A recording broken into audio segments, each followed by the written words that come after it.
In 1985, Steven Avery, a 23-year-old man from Manitowoc County, Wisconsin, found himself at the center of a wrongful conviction that would alter the course of his life. Charged with the sexual assault and attempted murder of a woman named Penny Bernson, Avery's story is a haunting reminder of the failures within the justice system. The case began when Bernson was attacked while jogging near her home. She managed to escape, but her description of the attacker led the police to arrest Avery, who had a previous conviction for burglary. With no physical evidence linking him to the crime, the prosecution relied heavily on eyewitness testimony and a poorly conducted police investigation. During the trial, Avery maintained his innocence, but the jury found him guilty based largely on Berntson's identification of him in a lineup. The conviction was swift, and in 1986, he was sentenced to 32 years in prison. The weight of the sentence loomed over him as he began to serve time for a crime he did not commit. Avery's plight took a turn in 2003 when DNA testing, a relatively new technology at the time, became available. His legal team pushed for a re-examination of the evidence, which had been collected at the crime scene. The results were startling. The DNA did not match Avery's. Instead, it matched another man who had been convicted of similar crimes in the area. In 2006, after 18 years of wrongful imprisonment, Avery was exonerated and released from prison. The joy of his newfound freedom was quickly overshadowed by the trauma of his past.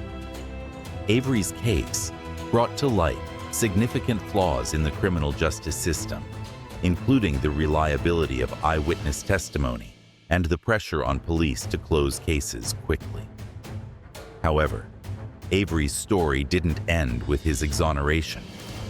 Just 2 years later, he was implicated in the murder of Teresa Halbach, a young photographer who disappeared after visiting his family's auto salvage yard. The timing was suspicious, and many speculated that law enforcement sought to pin the crime on Avery to cover up their earlier mistakes. The investigation into Halbach's disappearance was marred by allegations of misconduct. Police seized evidence from Avery's home without a warrant and handled the investigation in a way that raised numerous ethical questions. During the trial, prosecutors relied on circumstantial evidence, including a key found in Avery's bedroom and the discovery of her burnt vehicle on his property. Despite his claims of innocence, he was convicted in 2007 and sentenced to life in prison without parole.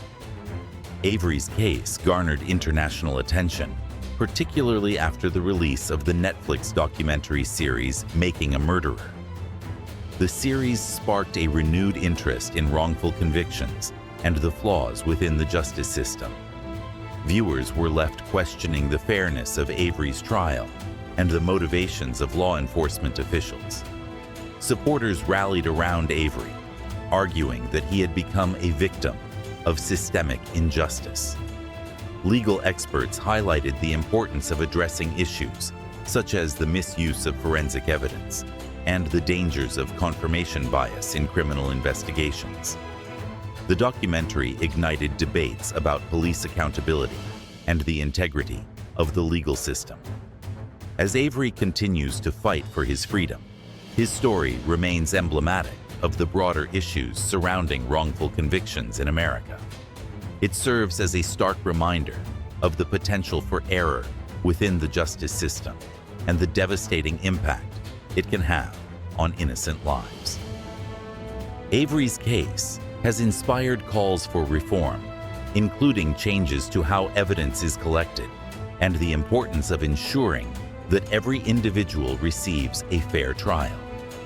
While the quest for justice remains ongoing, the story of Steven Avery highlights the critical need for vigilance in protecting the rights of the accused. The pursuit of truth must always prevail over the desire for expediency, ensuring that the innocent are not lost in the shadows of a flawed system.